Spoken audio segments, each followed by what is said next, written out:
Sebelum kita membaca, mendengar, dan merenungkan firman Tuhan, mari kita memohon pertolongan Tuhan, kita berdoa.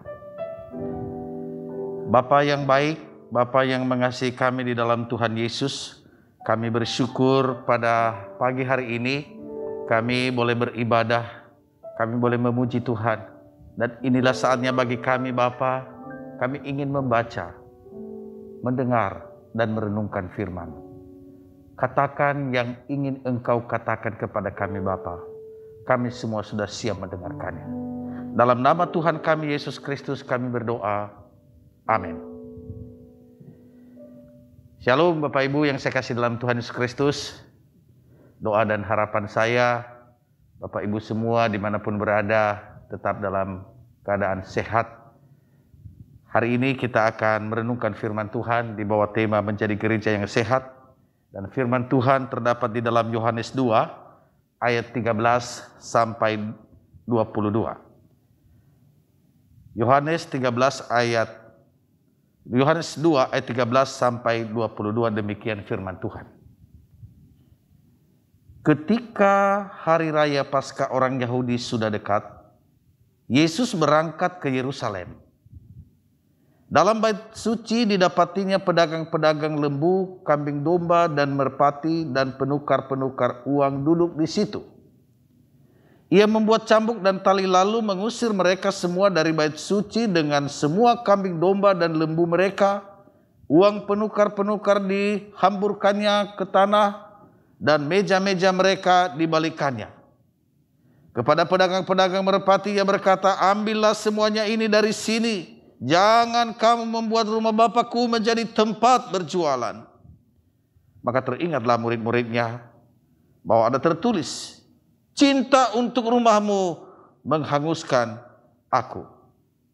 Orang-orang Yahudi menentang Yesus, katanya, "Tanda apakah dapat engkau tunjukkan kepada kami bahwa engkau berhak bertindak demikian?" Jawab Yesus kepada mereka, "Rombak bait Allah ini, dan dalam 3 hari aku akan mendirikannya kembali." Lalu kata orang Yahudi kepadanya, 46 tahun orang mendirikan bait Allah ini dan engkau dapat membangunnya dalam 3 hari? Tetapi yang dimaksudkannya dengan bait Allah ialah tubuhnya sendiri. Kemudian sesudah ia bangkit dari antara orang mati, barulah teringat oleh murid-muridnya bahwa hal itu telah dikatakannya, dan mereka pun percaya akan kitab suci dan akan perkataan yang telah diucapkan Yesus. Demikian jauh pembacaan firman Tuhan. Kita berbahagia kalau kita mendengar, memelihara dalam kehidupan kita sehari-hari. Hosiana. Hosiana, Hosiana, Hosiana.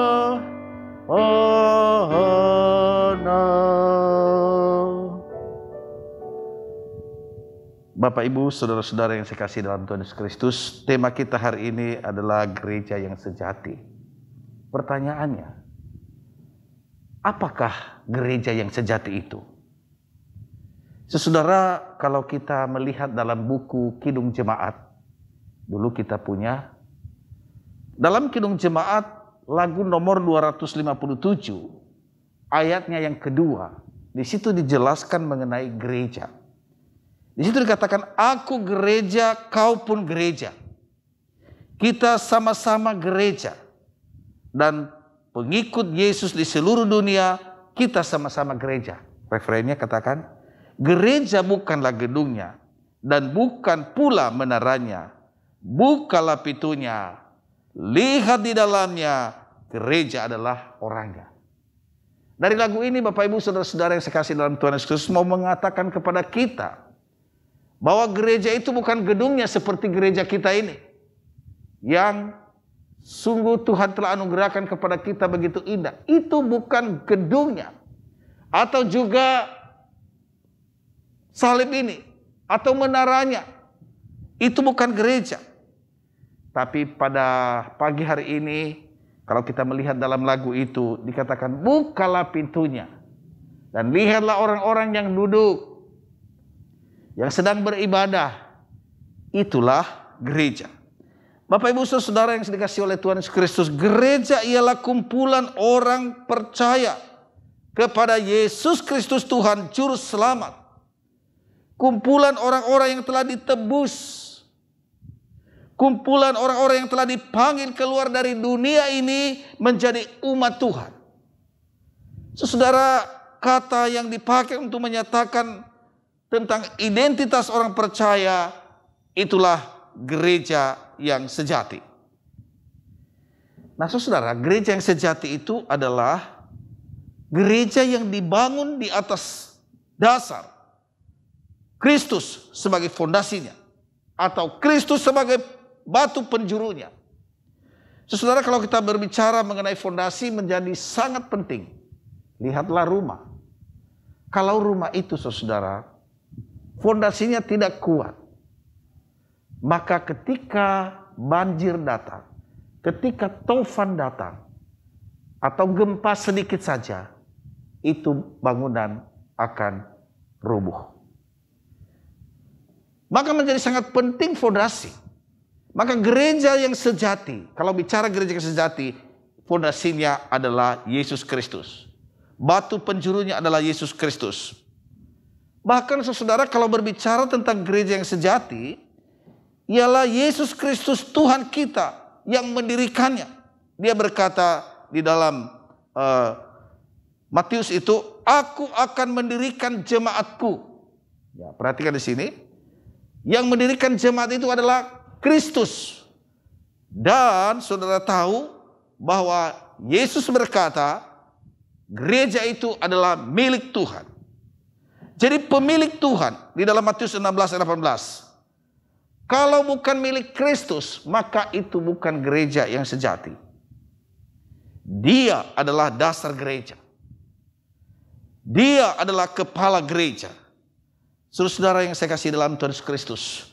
Maka kalau kita memperhatikan bahwa gereja yang sejati itu adalah dibangun dan menjadi milik Kristus, dan Kristuslah yang menjadi kepalanya. Saudara yang saya kasih dalam Tuhan Yesus Kristus, firman Tuhan yang sudah kita baca tadi di dalam Yohanes 2 ayat 13-22. Saya mau menjelaskan, memberitahukan latar belakang perikop itu.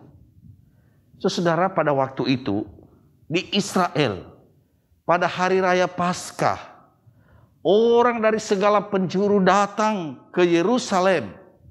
Mereka berbondong-bondong datang untuk berbakti, dan mereka masuk di dalam bait Allah Yerusalem. Mengapa orang berbondong-bondong? Datang dari berbagai penjuru. Saudara-saudara yang saya kasih dalam Tuhan Yesus Kristus, menjadi penting perayaan Paskah bagi mereka. Karena Tuhan melahirkan mereka sebagai satu bangsa pada waktu mereka keluar dari perbudakan Mesir. Jadi mereka mengingat akan hal itu. Mereka merayakan dan mengadakan Paskah. Dalam keadaan yang seperti demikian, ada kebutuhan yang sangat diperlukan oleh mereka yang beribadah dalam syarat atau peraturan hukum Taurat. Apa itu, saudara? Saudara-saudara, mereka yang datang itu membawa persembahan. Persembahan apa? Ada dua, saudara. Pertama adalah uang, dan yang kedua adalah ternak atau binatang. Nah, mari kita melihat itu, saudara. Mata uang yang mereka miliki dari berbagai tempat asal mereka tidak bisa diterima secara ketetapan dari pihak otoritas bait Allah. Nah, kalau itu tidak bisa diterima, lalu lantas bagaimana? Mereka harus tukarkan dengan mata uang resmi yang ditetapkan sebagai persembahan pada jasa penukaran uang atau money changer. Nah, kita bisa membayangkan itu. Di rumah Tuhan, bait Allah itu ada money changer. Dan orang dari mana-mana pasti ada antriannya. Atau juga mungkin ada yang tidak taat jadi berebut. Karena mereka ingin cepat selesai urusan mereka untuk mendapatkan uang. Nah, saudara-saudara, kita tahu bahwa semua, baik orang miskin, baik yang kaya, tidak terkecuali harus mengikuti peraturan perbankan yang ditetapkan oleh bait suci pada waktu itu, yaitu uangnya orang Israel, kira-kira begitu.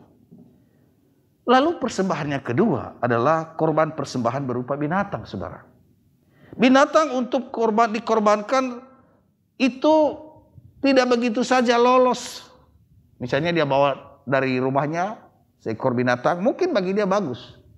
Tetapi tidak bisa, harus diinspeksi oleh inspektur departemen kehewanan pada waktu itu.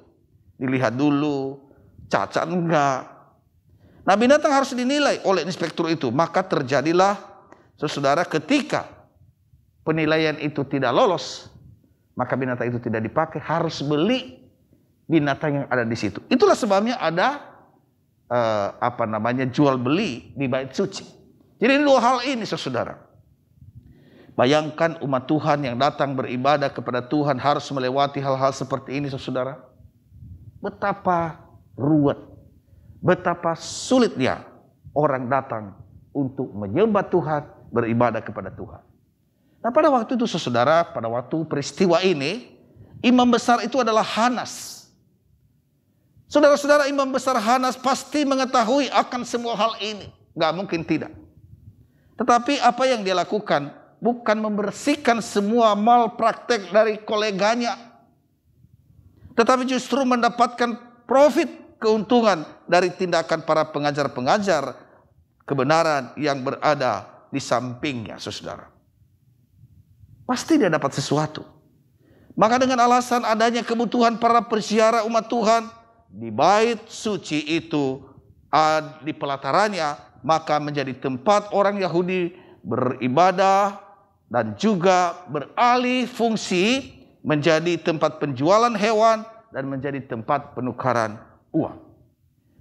Saudara yang sekasih dalam Tuhan Yesus Kristus, penulis Yohanes dalam Yohanes pasal 2 tadi dengan teliti mencatat kalimat dari Yesus Kristus yang mengatakan, "Engkau menjadikan rumah doa Bapakku menjadi sarang penyamun." Yesus mengetahui apa yang ada di balik dari setiap hati manusia, dari setiap tindakan-tindakan yang mereka lakukan. Tidak ada yang tersembunyi di hadapan Tuhan. Apa yang ada pada orang-orang yang membawa binatang itu terus dinilai dan gampang sekali dikatakan ya tidak lulus. Apa di balik itu, saudara? Supaya terjadi jual beli dan ada untung di dalamnya. Yesus tidak bisa dikelabui dengan alasan-alasan kemudahan bagi jemaat, bagi umat yang beribadah.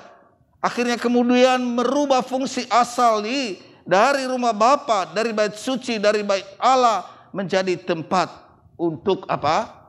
Berjualan binatang-binatang. Mari saudara, saya coba membayangkan ya. Mari kita mencoba memikirkan, membayangkan bagaimana bait Allah pada waktu itu yang terdiri pelataran, ruang kudus dan ruang maha kudus. Di pelataran itulah terjadi jual beli itu. Mari kita membayangkan binatang dan suara hiruk pikuk berjual beli telah menggantikan suara kebenaran yang harus terdengar oleh umat Allah, pujian penyembahan. Tapi yang terdengar adalah suara hiruk pikuknya binatang yang diperjualbelikan. Suara binatang yang begitu riuh, begitu ricu, demikian juga gemercing dari uang, logam, dan keuntungan pribadi menjadi fokus daripada para pelaku dan pemimpin organisasi. Saudara, Tuhan Yesus tidak senang hal itu. Tuhan Yesus tidak mengizinkan hal itu. Maka dalam firman Tuhan tadi, ia membongkar, ia membalikkan meja pedagang-pedagang di bait Allah itu. Maka murid-murid, salah satunya Yohanes yang menulis ini, teringat apa yang dikatakan oleh firman Tuhan. Cinta akan rumahmu menghanguskan aku. Jadi saudara, kemarahan Tuhan Yesus ini adalah karena Tuhan Yesus melihat pergeseran hati dari manusia. Di mana rumah Allah, orang datang beribadah kepada Allah, menyembah Allah. Orang seharusnya mendengarkan firman-Nya, bersekutu dengan Dia. Mulai ada pergeseran di dalam hati mereka. Para imam mengizinkan para pedagang itu karena hati mereka tergeser akan cinta, akan uang, dan bukan kepada pelayanan atau memuliakan Tuhan. Saudara yang saya kasih dalam Tuhan Yesus Kristus, Yesus marah. Nah, mari kita melihat saudara dalam ayat 13 sampai 22 ini, peristiwa Yesus membersihkan bait Allah di Yerusalem. Kata bait suci di dalam ayat 13-18 ini dalam bahasa Yunani dipakai hieron. Ini penting kita ketahui karena kata ini mewakili struktur, mewakili bangunan, mewakili organisasi. Tetapi saudara, bait Allah di dalam ayat 19 sampai 20 memakai kata nahos, bukan hieron, tetapi nahos, yang menggambarkan Allah memenuhi, Allah mendiami bait tersebut. Jadi saudara, bukan lagi membicarakan struktur gereja itu. Bukan lagi membicarakan organisasi gereja. Bukan lagi membicarakan bangunan yang mati atau tumpukan batu-batu. Tetapi a place that God is dwelling. Tempat tinggal Tuhan. Allah berdiam di bait suci itu. Nah, Yesus Kristus dengan teliti memimpin kita untuk semua untuk memahami apa itu bait Allah yang sejati. Yesus berkata, rombaklah bait Allah ini dan pada hari yang ketiga aku akan membangunnya kembali. Kata bait Allah di sini bukan lagi memakai kata hieron yang adalah struktur bangunan, tetapi memakai kata nahos. Yohanes dengan teliti mengatakan yang dimaksud Yesus dengan bait Allah adalah tubuhnya sendiri di dalam ayat 21. Nah, saudara yang saya kasih dalam Tuhan Yesus Kristus, kalau tubuhnya sendiri bait Allah, maka saudara, apa yang kita saksikan, apa yang terjadi, di mana ketika Yesus mengorbankan dirinya sebagai anak domba Allah yang disembelih, yang tidak bercacat celah, dipaku di atas kayu salib. Maka saudara, mari kita merenungkan di minggu-minggu Prapaskah ini. Paku tembus kepada tangan dan kaki Yesus.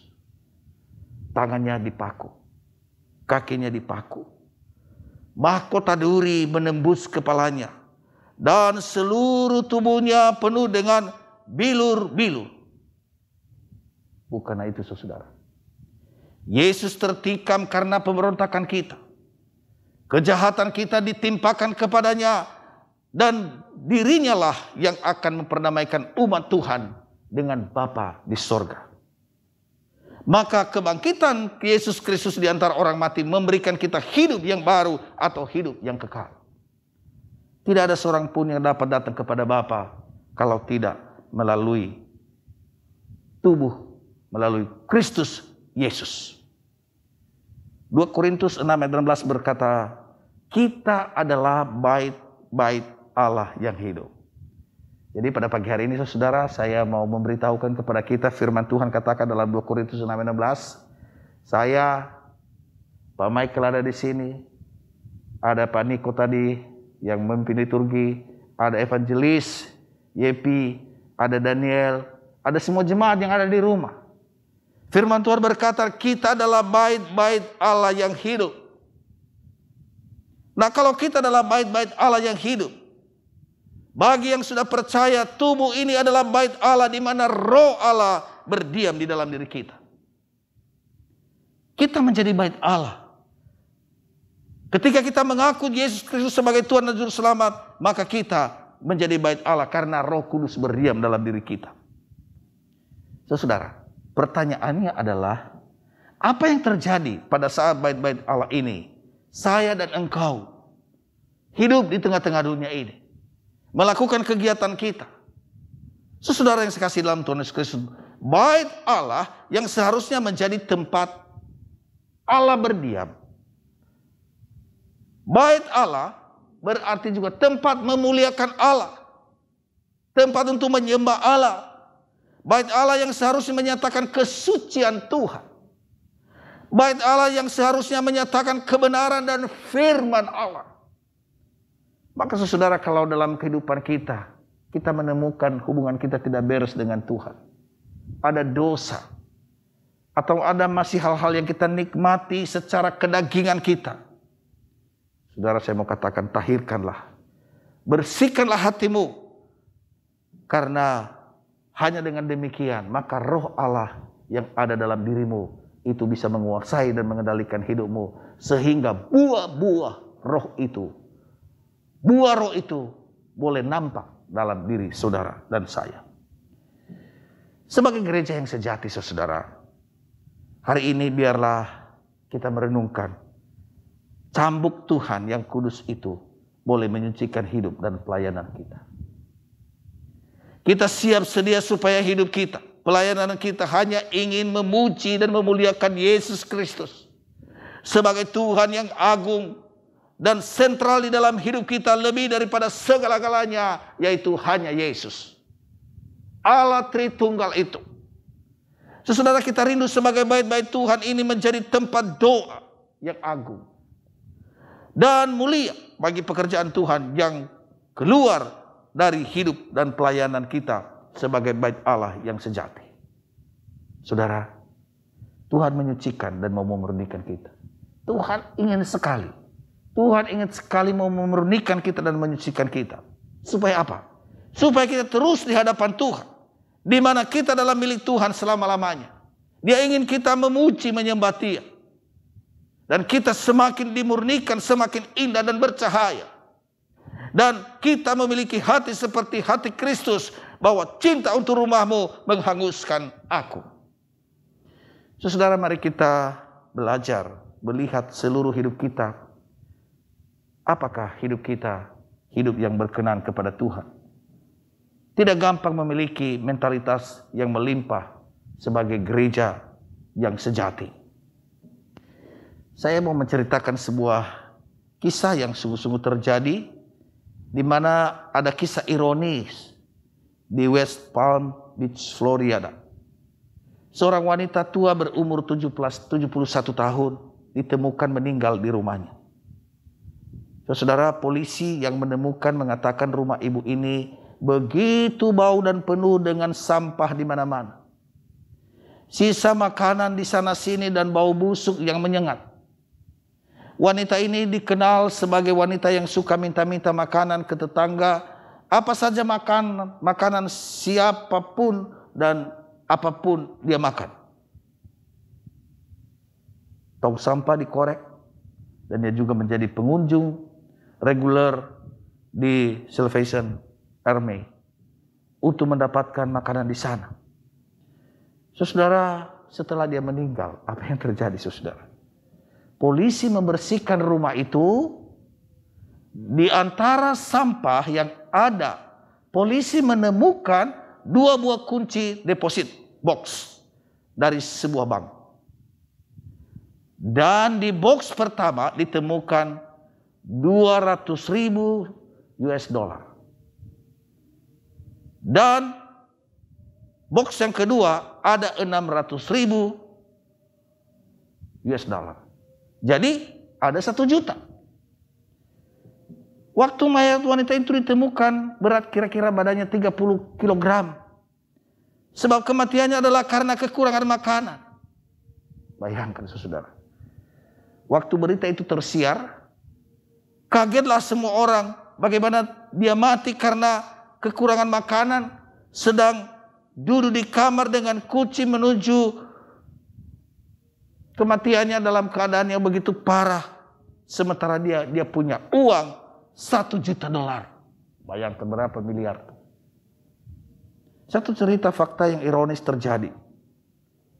Ketika seseorang berlimpah dengan kekayaan begitu besar secara materi, tetapi senantiasa merasa selalu miskin, selalu kekurangan, maka pada akhirnya uang itu mau diapain, saudara? Marilah kita belajar melihat seluruh hidup kita, saudara. Ada banyak orang yang punya mental seperti ini. Mental yang miskin. Padahal sesungguhnya kita berbahagia karena kita kaya di dalam Kristus. Saudara, mari kita belajar dengan juga sebuah jemaat. Jemaat Makedonia. Ini menjadi jemaat yang penuh dengan kerelaan. Saya boleh berkatakan adalah gereja yang sejati. Ketika mereka percaya kepada Tuhan Yesus Kristus, hati mereka dipenuhi dengan sukacita, bersyukur, melakukan firman, dan melayani Tuhan. Maka di dalam kerelaan itu mereka menemukan mentalitas yang kaya melimpah, antusias dan siap memberi yang termasuk yang terbaik. Bahkan saudara, ketika jemaat di Yerusalem kekurangan, sementara jemaat Makedonia ini juga susah, tetapi mereka mendukung tanpa diminta kepada mereka. Mereka dengan antusias, mereka menolong orang-orang yang kekurangan. Karena mereka mengerti isi hati Tuhan. Mereka memiliki hati seperti hati Kristus. Saudara-saudara yang saya kasih dalam Tuhan Yesus Kristus, saya mengakhiri firman Tuhan ini dengan mari kita merenungkan beberapa poin. Dalam merenungkan gereja yang sejati, apakah kita termasuk di dalam golongan gereja yang sejati? Dan apakah ciri tanda daripada gereja yang sejati?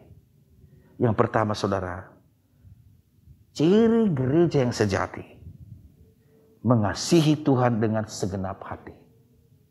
Lihat Tuhan Yesus, ketika dia melihat yang tidak benar, saudara, dia tidak berdiam berpaku tangan, tetapi dia bertindak.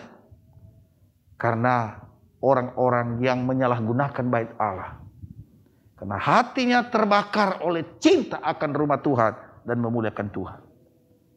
Lalu tanda yang berikut saudara, pribadi dan jiwanya, segala yang dia milikinya, kekuatannya, semuanya itu diarahkan untuk Tuhan. Saudara, ada kegairahan untuk Tuhan dan mau menjadi berkat. Mari Bapak Ibu, firman Tuhan ini setelah selesai kita renungkan, aku dan engkau adalah gereja yang sejati. Mari kita menjalani hidup ini. Kemanapun kita berada, hidup kita terbuka. Bisa dilihat oleh siapapun bahwa aku dan engkau adalah gereja yang sejati. Tuhan memberkati kita semua. Mari kita tundukkan kepala kita berdoa.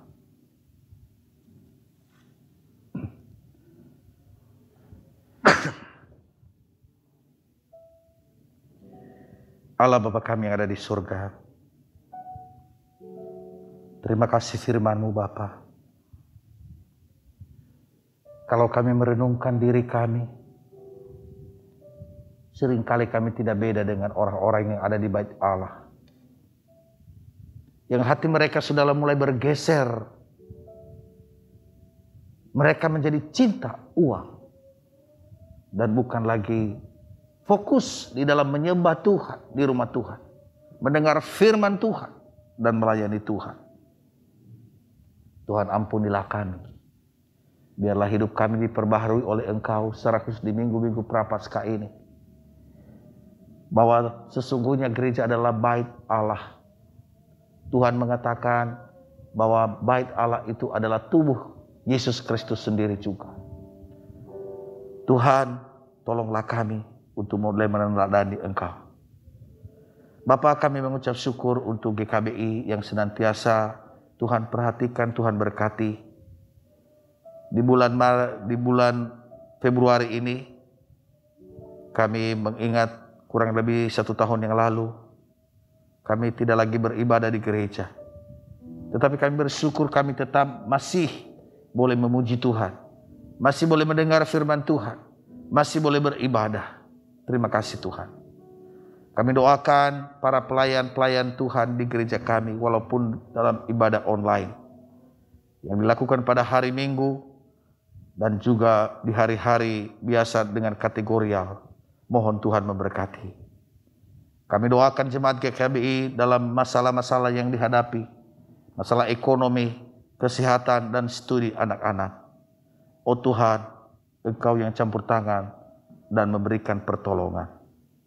Bapa yang baik, kami juga bersyukur untuk beberapa saudara kami yang berulang tahun. Pada tanggal 2 Maret, Pak Ananta Putra Bunaide. Pada tanggal 4 Maret, Ibu Setiati Sutanto. Pada tanggal 5 Maret, Bapak Wawatule Warubu atau Bapak Wawan. Dan pada tanggal 7 Maret, Ibu Desi Kurnia Jaya. Engkau yang telah menambahkan umur mereka 1 tahun. Maka Engkau Allah yang baik, Allah yang mengasihi, Engkau juga yang akan menyertai dan memberkati di hari-hari yang akan datang. Terima kasih Bapa, terima kasih. Kami mendoakan untuk gereja-gereja Tuhan yang ada di Indonesia. Dan juga pekerjaan pelayanan misi. Bapa berkatilah. Supaya melalui kehadiran gereja, melalui lembaga-lembaga Kristen, misi, rumah sakit Kristen, sekolah Kristen, sangat penting untuk menjangkau jiwa-jiwa yang belum mengenal Engkau. Makasih Tuhan, kami juga doakan pemerintah kami, Presiden kami Joko Widodo. Tuhan jaga anak-Mu bersama dengan seluruh aparatur pemerintah. Kami bersyukur untuk vaksin yang sudah mulai berjalan. Kami bersyukur kalau boleh melihat sudah melandai coronavirus ini. Makasih Tuhan, tolonglah sehingga kelak kami semua bebas dari corona ini. Terima kasih Bapa, terpujilah Engkau. Inilah doa kami yang kami naikkan kepadamu di dalam nama Tuhan kami Yesus Kristus yang telah mengajar kami berdoa. Bapa kami yang di sorga, dikuduskanlah nama-Mu. Datanglah kerajaan-Mu, jadilah kehendak-Mu di bumi seperti di sorga. Berikanlah kami pada hari ini makanan kami yang secukupnya. Dan ampunilah kami akan kesalahan kami, seperti kami juga mengampuni orang yang bersalah kepada kami. Dan janganlah membawa kami ke dalam pencobaan, tetapi lepaskanlah kami daripada yang jahat. Karena Engkau yang punya kerajaan dan kuasa dan kemuliaan sampai selama-lamanya. Amin.